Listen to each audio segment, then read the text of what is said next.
Namaste. In a quiet, wood-paneled hall, an unusual experiment begins.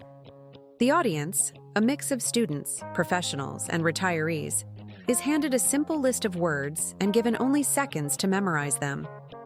A wave of confusion ripples through the room. Some people panic, their eyes darting across the page. Others whisper nervously. Many strain to recall a sequence already slipping from their minds like sand through their fingers. When the time ends, a collective sigh of frustration replaces any initial confidence. A simple question lingers in the silence. Why is remembering so difficult? The narrator shifts the scene to a teenager who struggles in school year after year. For him, classrooms feel like battlefields where he was always unarmed. Abstract formulas in math, historical dates that felt like random numbers, scientific terms that were just collections of syllables, they all floated past ungrasped. After the humiliation of flunking 2 grades, a diploma eventually arrives. It's not a trophy of celebration, but a key to relieve freedom, an escape from a system that made him feel broken. California becomes his unexpected refuge. Bagging groceries, mastering the art of small talk with strangers, finally learning to drive on the wide-open California roads. He learned about inventory, about people, about mechanics. Unexpectedly, in this simple, tangible world, learning became joyful. It's not the rigid, abstract memorizing of classrooms, but practical, useful skills. Through this, a profound truth emerges. Disliking school is not the same as disliking learning.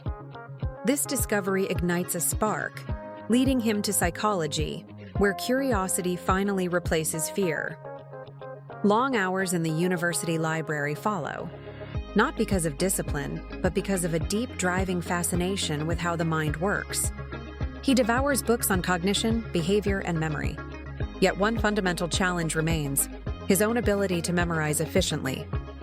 And so begins a personal experiment, a search for techniques that make learning faster, lighter, and truly enjoyable. Slowly, one by one, breakthroughs form. His reading speed triples. Complex material begins to stick, forming a coherent whole instead of disconnected facts. Enthusiasm grows with every small victory. The narrator explains that this personal journey becomes a mission, leading to a company dedicated to teaching the art of learning itself. A skill so fundamental it's rarely explained, yet universally needed. The story returns to the present moment in the hall. The audience is guided into a meditative visualization exercise, a journey through their own body, where strange, impossible scenes unfold. A man named John furiously throwing the sun onto someone's feet. Tiny, energetic basketball players dancing on their kneecaps. Shiny new Ford cars inexplicably replacing their thighs. A go-kart rumbling loudly just beneath their seat. And a grinning Ronald McDonald firing rays of pure light from his fingertips. Each bizarre, unforgettable image is designed to tie a memory to imagination. When the exercise ends, the narrator reveals the twist. Every bizarre image corresponds to a U.S. president, perfectly in order from Washington to Adams to Jefferson. A wave of laughter, mixed with astonishment, fills the room as people realize they've remembered far more than they ever thought possible. Without effort, without stress, without even trying. The narrator explains the secret. Memory isn't a muscle to be brutally trained. It's a landscape to be explored. It thrives on story, imagination, and absurdity, not on endless repetition, not on pressure, not on staring at boring lists until your eyes glaze over. When the brain sees vivid pictures, memory multiplies exponentially. When those pictures are anchored to familiar places, the body, a childhood home, a daily commute, sequences become even easier to lock in place. But the deeper message runs even further. Memorization is simply a doorway. The true life-changing skill is experimentation. By trying new methods, anyone can discover surprising dormant abilities.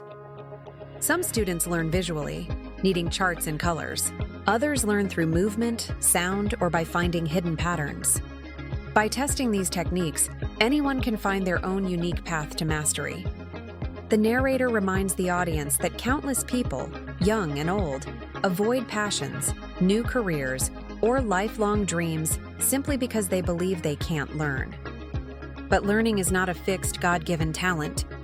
It is a skill, a dynamic skill that improves with experimentation, self-awareness, and relentless curiosity. As the session ends, the narrator leaves them with a final empowering thought. Memory is not a gift reserved for a select few. It is a tool, available to all. It grows when imagination is unleashed. It sharpens when methods are challenged and changed. And it is never, ever too late to become better at learning itself.